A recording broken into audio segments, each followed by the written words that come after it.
Kathryn Kuhlman was not just a name, she was a movement, a phenomenon, a mystery that captured the hearts of millions and continues to do so even today. Born in 1907 in Concordia, Missouri, Kathryn grew up in a humble home. Her life in the early years was ordinary, filled with the same hopes and struggles that mark the beginning of so many lives. But something about Kathryn was different. Even as a child, she carried a sense of destiny, an inner light that made her stand out. She came to know Jesus at a young age, and her spiritual journey began quietly through Sunday school services and family prayers.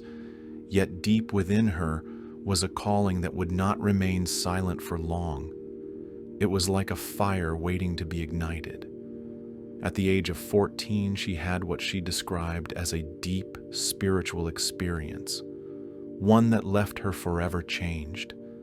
She knew in that moment that her life was not her own, that it was meant for something greater, a mission beyond what she could see or understand. By the time she was in her 20s, Kathryn had joined her elder sister and brother-in-law in evangelistic work. She started out small, preaching in little churches and traveling around with nothing but faith and determination. Her message was always simple, yet powerful. God is real, miracles are real, and faith can move mountains.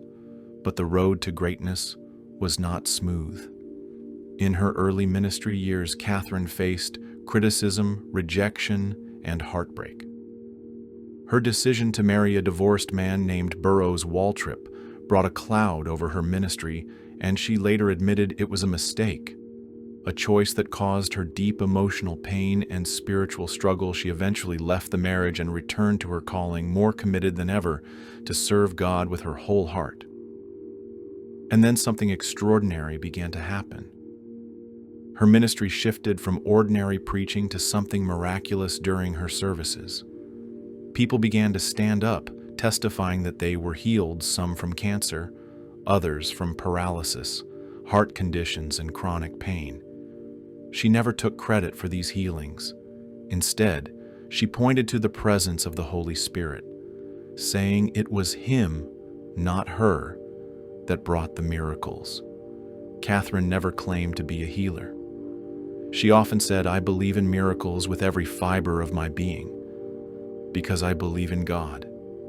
She made it clear that miracles were not tricks or showmanship, but expressions of God's love reaching into the lives of the broken and the hopeless. Her meetings drew thousands, sometimes tens of thousands. People would line up for hours hoping to get a seat in auditoriums and churches from California to New York and even overseas. Her gatherings felt more like revival fires than religious events. People wept, shouted, danced, and worshiped freely. Her voice filled the air with passion and conviction. She had a way of speaking that was both commanding and gentle, strong yet tender. Kathryn's signature style became iconic: a flowing white dress, long red hair, and a presence on stage that was unlike anything people had seen. She was dramatic, she was emotional, but more than that, she was sincere. Everything she did came from a deep place of love for God and compassion for people. Her most famous services were held in places like the Shrine Auditorium in Los Angeles and Carnegie Hall in New York City. Her television program, I Believe in Miracles, was broadcast across the nation, spreading her message of healing faith and the power of the Holy Spirit into millions of homes behind the scenes. Though Kathryn carried a heavy weight, the burden of leadership, the expectations of her followers, and her own physical health, which was slowly declining. Despite frequent health issues, she pushed forward, refusing to slow down. She once said, "I would rather die 1,000 deaths than live one day outside the will of God." That fierce dedication became both her strength and her struggle. By the 1970s, Kathryn was recognized worldwide as one of the most powerful spiritual figures of her time. Even religious leaders who disagreed with her theology respected her impact. She had a gift that transcended denominations and doctrines. People from all backgrounds attended her meetings, including Catholics, Protestants, Jews, and even skeptics. But her life took a turn. In 1975, Kathryn's health had been deteriorating quietly for years. Few people knew the extent of her suffering.